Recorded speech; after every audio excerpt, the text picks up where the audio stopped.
முகத்தின் வெளிச்சமே,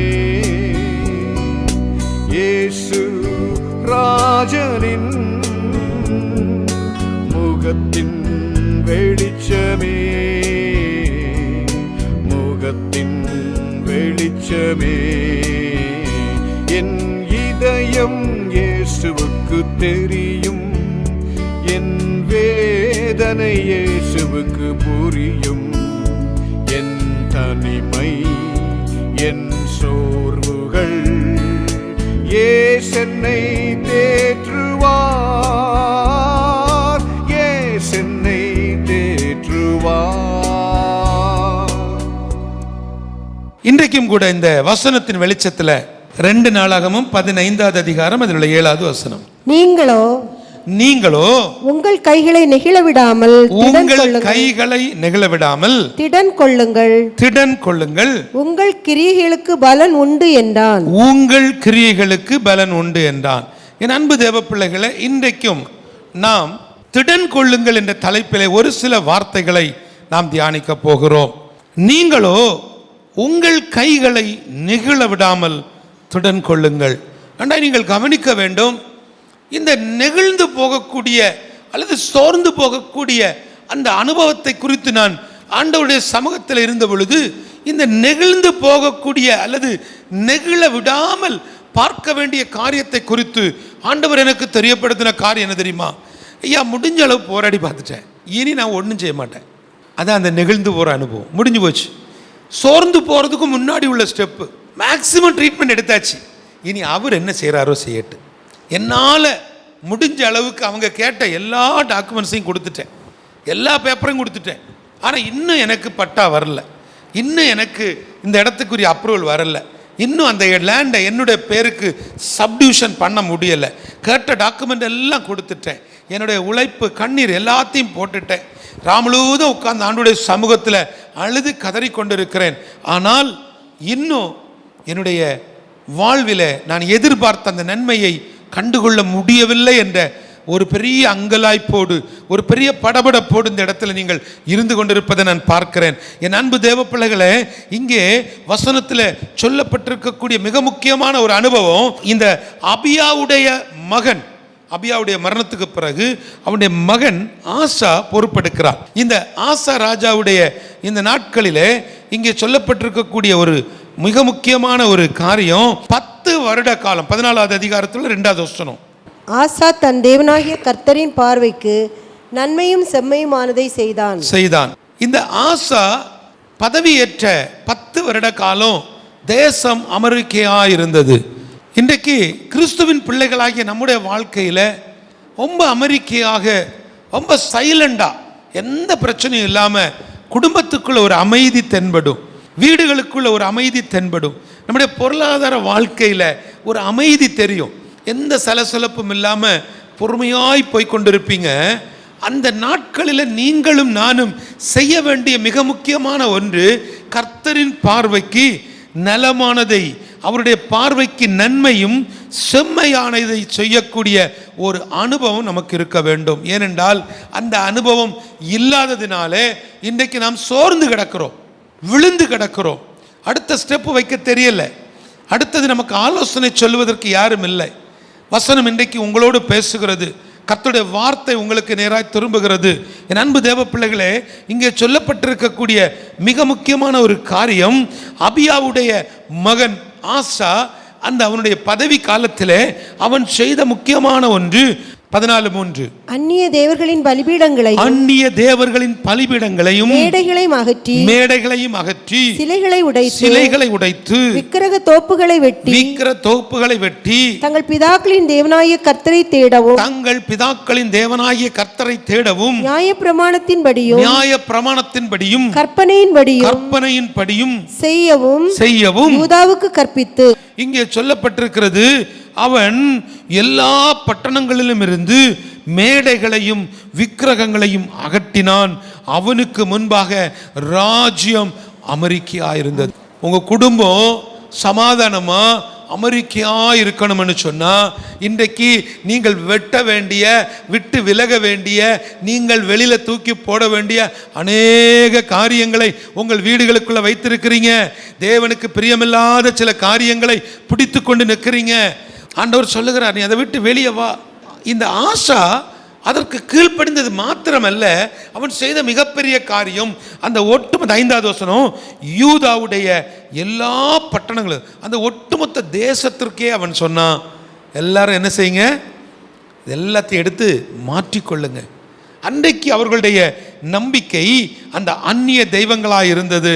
இன்றைக்கு புதிய ஏற்பாட்டு காலத்தில் வாழ்ந்து கொண்டிருக்கூடிய நமக்கு, இயேசுவுக்கும் எனக்கும் இடையில, எங்க 2 பேருக்கும் இடையில பரிசுத்த ஆவியானவர் எனக்குள்ள வராதபடிக்கு, பரிசுத்த ஆவியானவர் எனக்குள் இறங்காதபடிக்கு, பரிசுத்த ஆவியானவர் என்னை ஆளுகை செய்யாதபடிக்கு எதெல்லாம் நான் வைத்திருக்கிறேனோ அது எல்லாமே விக்கிரகம். என் அன்பு தேவ பிள்ளைகளே, இங்க நடந்த ஒரு காரியம் என்ன தெரியுமா? இப்படிப்பட்ட இந்த நாட்களிலே அந்த தேசத்திற்கு மிகப்பெரிய ஒரு போர் வந்தது. அந்த போரில், அந்த யுத்தத்தில் அவர்கள் வெற்றியும் பெற்றார்கள். ஆனால் 15வது அதிகாரத்தில் 1வது வசனத்தில் சொல்லப்பட்டிருக்கிறது, அப்பொழுது தேவனுடைய ஆவி ஓதேத்தின் குமாரனாகிய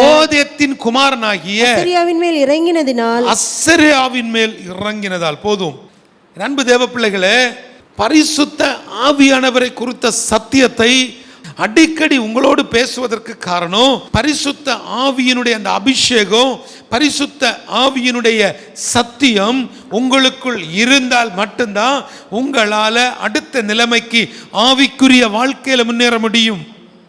நானும் சர்ச்சுக்கு போகிறேன், நானும் வேதாகமத்தை தூக்கி இருக்கிறேன், சின்ன பிள்ளையிலேருந்தே பைபிள் படிக்கிறேன், என்னுடைய பிள்ளைகள் எல்லாம் சபைக்கு போகிறாங்க, தேவனை ஆராதிக்கிறாங்க, அது எல்லாரும் செய்யக்கூடியது. இந்த நாட்களில் திருமணத்திற்காக கூட அதைத்தான் செய்கிறாங்க. தனக்கு பிடித்தமான ஒரு மணமகன் அல்லது மணமகள் கிடைத்தாங்கன்னா அந்த ஏற்ற துணையை அடைவதற்காக உடனே போய் என்ன செஞ்சிடறாங்க, ஒரே நாளில் விசுவாசியாக மாறிடுறாங்க, ஒரே நாளில் கல்யாணம் என்ன ஆகிடுது, நடந்து முடிஞ்சிருது. இது எவ்வளோ பெரிய ஒரு பாவம், அதை நமக்கு சொல்ல முடியாது. ஏன்னு சொன்னால் அவர்களை சேர்த்து வைக்கக்கூடியது கிறிஸ்துவின் பிள்ளைகளாகிய, மேய்ப்பர்களாகிய, போதகர்களாகிய நம்ம தான். ஆனால் நம்மளுக்கு சொல்ல முடியல, உனக்கு டைம் தாரோம், நீ இயேசுவை சொந்த ரட்சகராக ஏற்றுக்கொள்ளு, அவருடைய சத்தியத்தை புரிந்து கொள்ளு, பரிசுத்த ஆவியுடைய அபிஷேகத்தை நீ எடுத்துக்கொள்ளு. அந்த ஆவி இறங்கும் பொழுது உனக்குள்ளே அந்த வல்லமை உள்ள ஆவியானவர் உன்னை தரிப்பிப்பார், உன்னை நடப்பிப்பார், உன்னை எழுந்து கட்ட வைப்பார்னு சொல்லக்கூடிய அந்த அனுபவம் நம்மள்கிட்ட இல்லையே. ஒருவேளை இன்றைக்கு இந்த இடத்துல நீங்கள் யாராகிலும் பரிசுத்த ஆவியானவருடைய சத்தியத்தை அறியாதபடிக்கு, பரிசுத்த ஆவியை பெற்றுக்கொள்ளாதபடிக்கு, அல்லது அந்த அபிஷேகத்தை பெற்றுக்கொள்ளாமல் இருக்கிறீர்கள் என்று சொன்னால், நீங்கள் எவ்வளவு பெரிய நபராக இருந்தாலும், நீங்கள் எவ்வளவு பெரிய கோடீஸ்வரராக இருந்தாலும், நீங்கள் எவ்வளவுத்துக்கு எவ்வளவு பெரிய அதிபராக இருந்தாலும் நீங்கள் பரலோகத்தை சுதந்திரித்துக் கொள்ள முடியாது. பரிசுத்த ஆவியானவர் உங்களுக்கு தேவை. பரிசுத்த ஆவியானவர் பாதியில் வந்தவர் அல்ல. ஏதோ அவர் இயேசு கிறிஸ்து போகும்போது நான் போகிறேன்ப்பா, நான் தேற்றவளை அனுப்புறேன்னு சொல்லிட்டு வந்தவர் அல்ல. அவர் ஆதியில் வந்தவர். இங்கே வசனம் எவ்வளோ அழகா சொல்லுது பாருங்களா. தேவனுடைய ஆவி ஓதேத்தின் குமாரனாகிய அசரியாவுக்கு மேலே இறங்கினதுனால அவன் சொன்னான், அவன் வெளியே ஆசாவுக்கு எதிர்கொண்டு போய் அவனை நோக்கி, ஆசாவே, யூதா பென்யமீன் கோத்திரங்களின் சகல மனுஷரை கேளுங்கள், நீங்கள் கர்த்தரோடு இருந்தால் அவர் உங்களோடு இருப்பார், நீங்கள் அவரை தேடினால் உங்களுக்கு வெளிப்படுவார், அவரை விட்டீர்களாகில் அவர் உங்களை விட்டு விடுவார், நீங்க தேடினா அவர் தென்படுவார். எவ்வளவு பெரிய ஒரு வல்லமை உள்ள தெய்வம். கொஞ்சம் யோசிங்களேன். நீங்கள் தெய்வத்தை தேடினால் அவரே வருவார், அவரே உங்களை தேடி வருவார். அவருக்கு தேவை உங்கள் இருதயத்துக்குள்ள ஒரு இடம். அந்த இடத்தை கொடுக்கணும். இப்போ பிரச்சனை இடம் கொடுக்கறது தான் பிரச்சனை. ஏன் அவர் உள்ள வரல, ஏன் அவர் இன்னும் வாசல்ல நின்று தட்டி கொண்டே இருக்கிறாருன்னா, சகோதரனே சகோதரியே, வீடுகளில் உட்கார்ந்து இந்த வார்த்தையை பார்த்து கொண்டு கூடிய என் அன்பு தேவ பிள்ளையே, அங்கே ஏற்கனவே கொஞ்சம் பேர் உட்கார்ந்து இருக்கிறார்.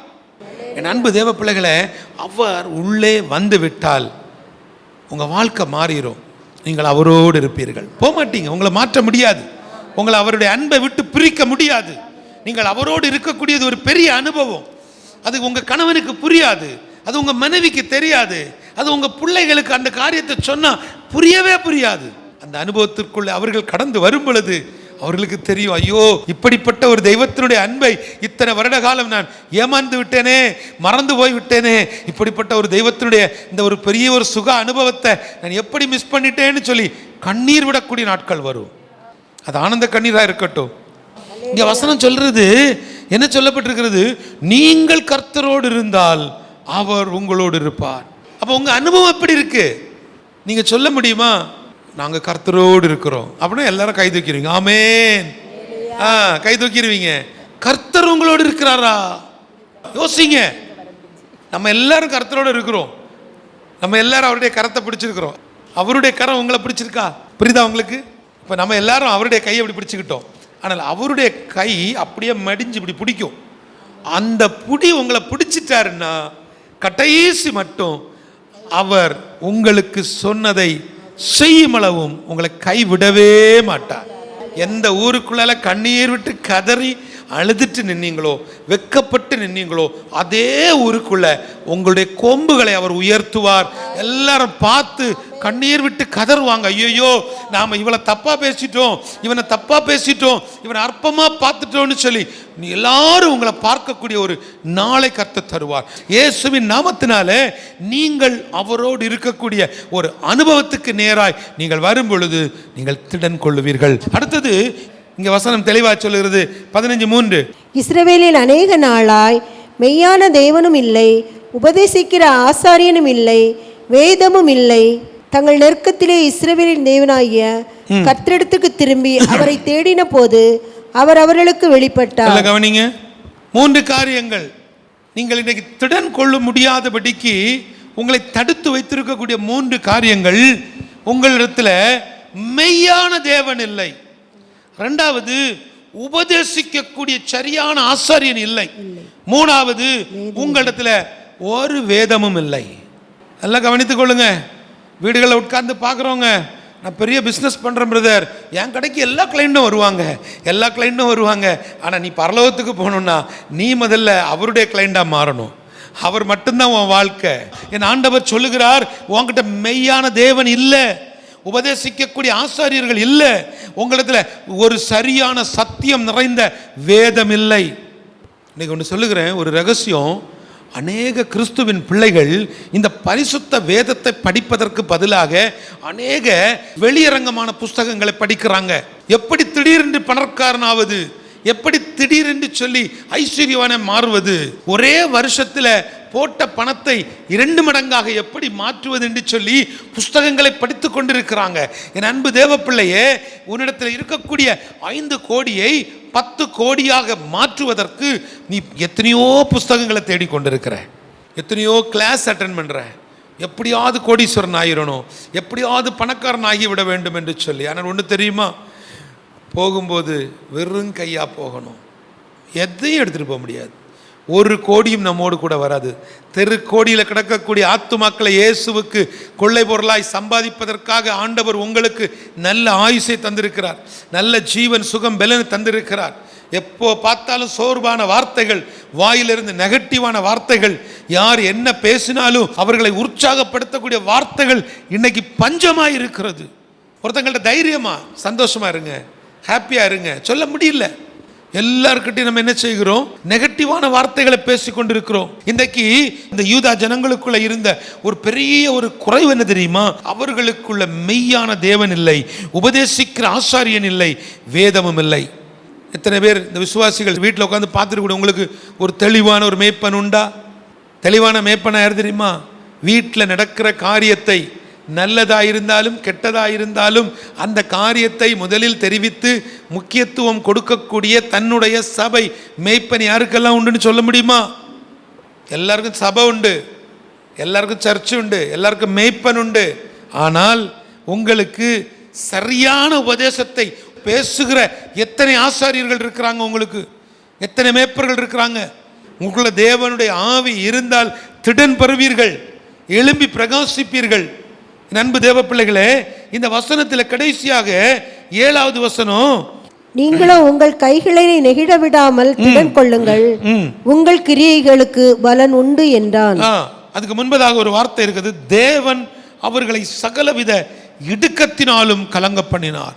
சில நேரங்களில் நீங்கள் தேவனுடைய காரியத்தில், அவரை தேடாத அனுபவத்தில், சரியான ஒரு ஆசாரியனிடத்தில் அடங்காத பட்சத்தில், நீங்கள் எனக்கு இவர்தான் தேவன் என்பதை பிரதிபலிக்காத பட்சத்தில், உங்களுக்கு இந்த வேதம்தான் சத்திய வேதம், இந்த வசனம்தான் ஜீவனுள்ளது என்பதை பகிரங்கமாய் நீங்கள் அறிக்கை இடாத பட்சத்தில் தேவன் உங்களை கலங்க பண்ணுவார்.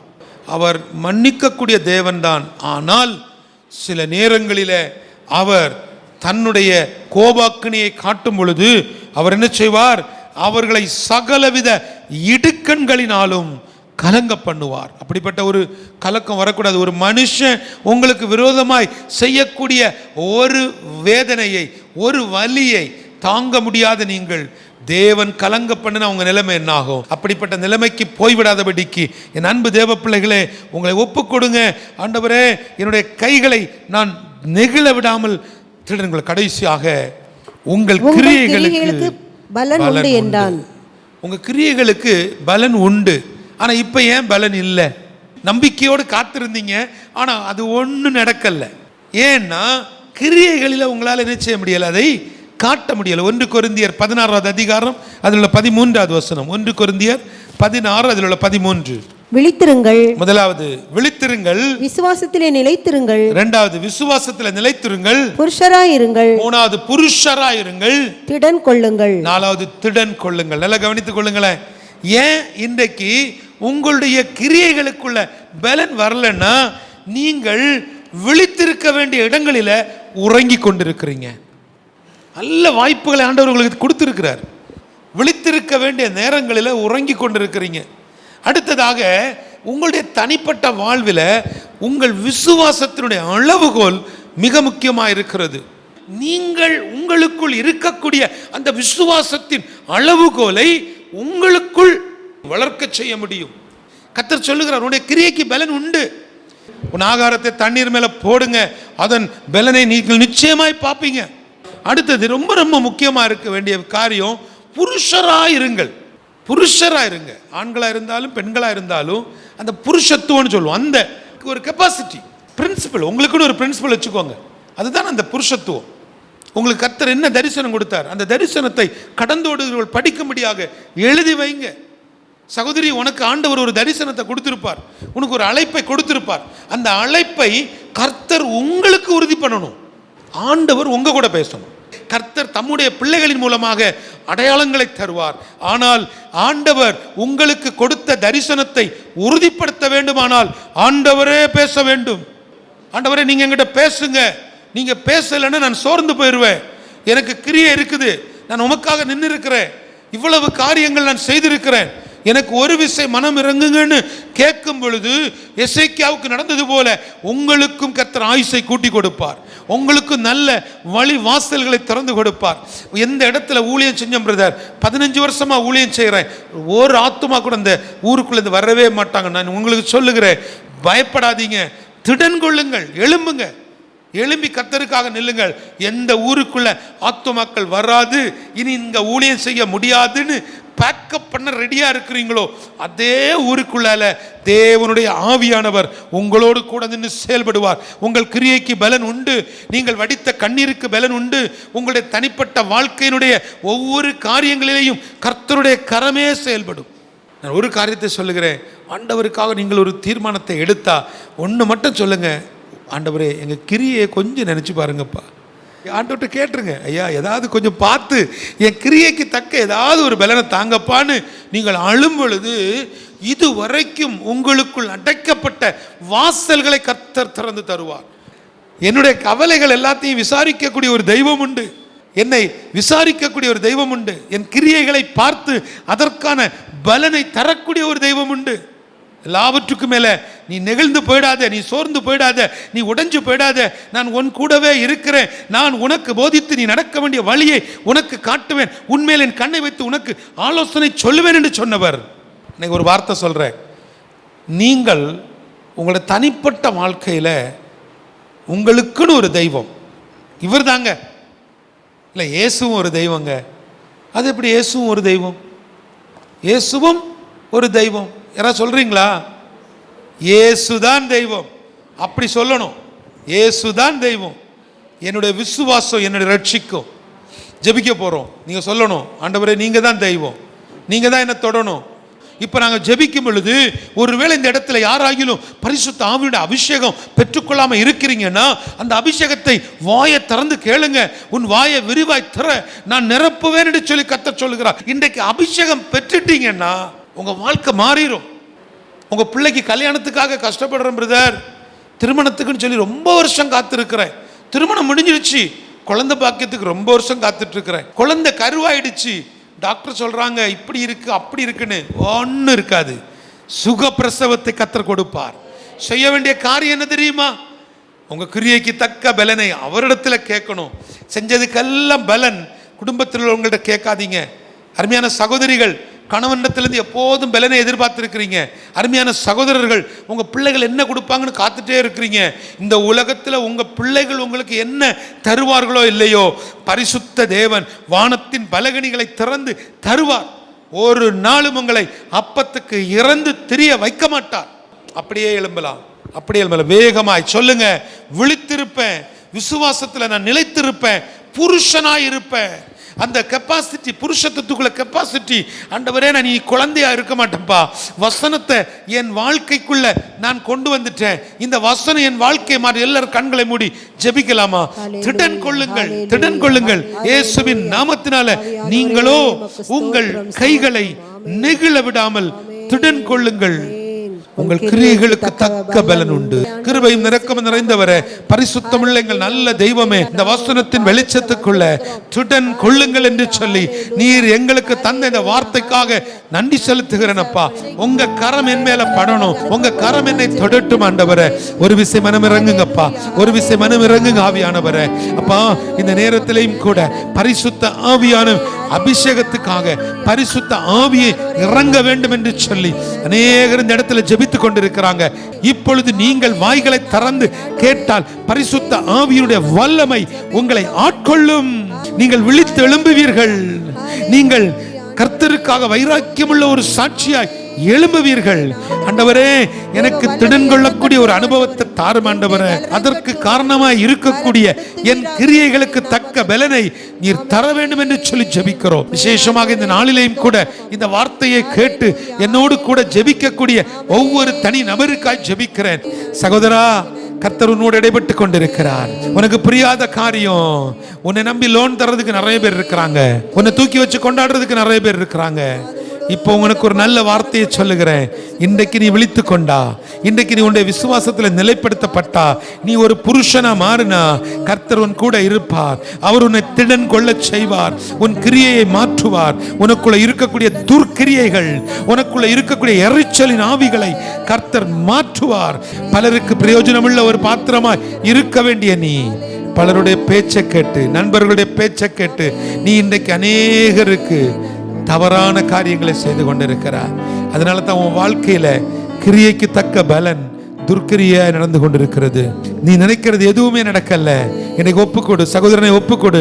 உன் வாழ்க்கை மாறட்டும். உன் ஒருத்தனுடைய வாழ்க்கை மாறினா, இன்றைக்கு இந்த வசனத்தின் வெளிச்சத்தில் கொடுக்கப்பட்ட வார்த்தை இயேசுவின் நாமத்தினால அந்த வார்த்தை உங்களுடைய வாழ்க்கையை மாற்றட்டும். கர்த்தருடைய பரிசுத்த தொடுதலை நீங்க உணர்வீங்க.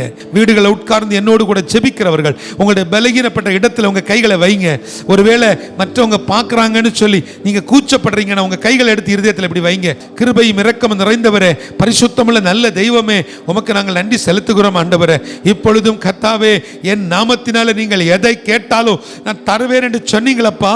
இதோ நாங்கள் விசுவாசத்தோடு உம்முடைய சமூகத்தில் நிற்கிறோம் அப்பா. ஆண்டவரே, நீர் எங்களை விழித்தெழும்ப செய்து விசுவாசத்தில் ஸ்திரப்படுத்தி புருஷர்களாய் மாற்றி திடன் கொள்ள செய்து எங்களுடைய பலகீனங்களை மாற்றி உன் கிரியைக்கு தக்க பலன் உண்டு என்று சொல்லி நீர் எங்களோட இடைப்பட்டு கொண்டிருக்கிறீர். எங்களுடைய பலகீனங்களை மாற்றுங்கப்பா. யாருக்கெல்லாம் இந்த இடத்துல ஆண்டவரே பேக் பெயின் இருக்கிறதோ, தலைச்சுத்து வருகிறதோ, அடிக்கடி வரக்கூடிய தலைச்சுத்துக்களை இயேசுவின் நாமத்தினால கடிந்து கட்டி அப்புறப்படுத்தி ஜெபிக்கிறேன். வசனம் வாசிக்காதபடிக்கு, பைபிள் படிக்க முடியாதபடிக்கு, ஜெபிக்க முடியாதபடிக்கு, ஞாயிற்றுக்கிழமை ஆலயத்துக்கு கிளம்பும் பொழுதெல்லாம் வரக்கூடிய அந்த பொல்லாத சத்துருவின் அந்தகார வல்லமை அந்த தலை சுத்தை கடிந்து கட்டி அப்புறப்படுத்தி ஜெபிக்கிறேன். உங்களுக்குள்ள ஒரு புதிய பலனை கர்த்தர் தந்திருக்கிறார். இன்றைக்கு கர்த்தர் சொல்லுகிறார், திடன் கொள்ளுங்கள். ஆசா ராஜா அவனுடைய எல்லா இடத்தையும் சுத்திகரித்தது மாத்திரமல்ல, தேசத்தை சுத்திகரித்தான். 10 வருஷ காலம் அவனுடைய வாழ்க்கையில அந்த தேசம் அமெரிக்கையாயிருந்தது. உங்க வாழ்க்கையில அற்புதம் செய்வது தேவனுக்கு லேசான காரியம். கிருபை வரங்களுக்காக, ஆவிக்குரிய வரங்களுக்காக, அந்நிய பாஷை வரத்துக்காக, ஊழியத்தில் கிருபை வரங்கள் செயல்பட வேண்டும் என்று ஜெபித்து கொண்டிருக்கக்கூடிய நறுமை போதகருக்காக ஜெபிக்கிறேன். பாஸ்டர், இனியெல்லாம் இது நடக்குமா? இந்த வயசுக்கு மேல என்ன நடக்கும்? என்னுடைய மனைவி பிள்ளைகள் என்னை பார்த்து பரிகாசம் பண்ணுகிறார்கள் என்று சொல்லி உங்க இருதயத்துக்குள்ள ஒரு கலக்கம் இருக்கிறது. இனிதான் உங்களை கர்த்தர் பயன்படுத்துவார். இனி உங்களை தேடி ஜனங்கள் வருவார்கள். பலகீனப்பட்டவர்கள் மேல நீங்கள் கைகளை வைப்பீர்கள், அற்புதம் நடக்கும். விசுவாசத்தில் சொல்லுகிறேன், இயேசுவின் நாமத்தினால பாஸ்டர் நீங்க கை வச்சா அங்கே அற்புதம் நடக்கும். அந்த ஊழியத்தை விட்டுறலாமா? அந்த ஊழியத்தை விட்டுட்டு போயிடலாமா? அந்த இடத்தை காலி பண்ணிடலாமா? அந்த இடத்தை விட்டுட்டு வேற எங்கேயாவது போயிடலாமான்னு நீங்க நினைச்சு கொண்டிருக்கிறீங்க. கர்த்தர் சொல்லுகிறார், அதே இடத்துக்குள்ள, அதே இடத்துல நான் உன்னை உயர்த்துவேன், நான் உன்னை மேன்மைப்படுத்துவேன். உங்கள் கைகளை நெகிழ விடாதிருங்கள், திடன் கொள்ளுங்கள். உங்கள் கிரியைக்கு தக்க பலனை என் ஆண்டவர் வைத்திருக்கிறார்.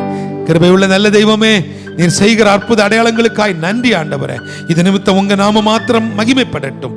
பலப்படுத்துங்க, ஆசீர்வதிங்க. துதி, கனம், மகிமை எல்லாவற்றையும் அப்பா ஒருவருக்கே செலுத்துகிறேன். இயேசுவின் மூலம் ஜெபிக்கிறேன் நல்ல பிதாவே.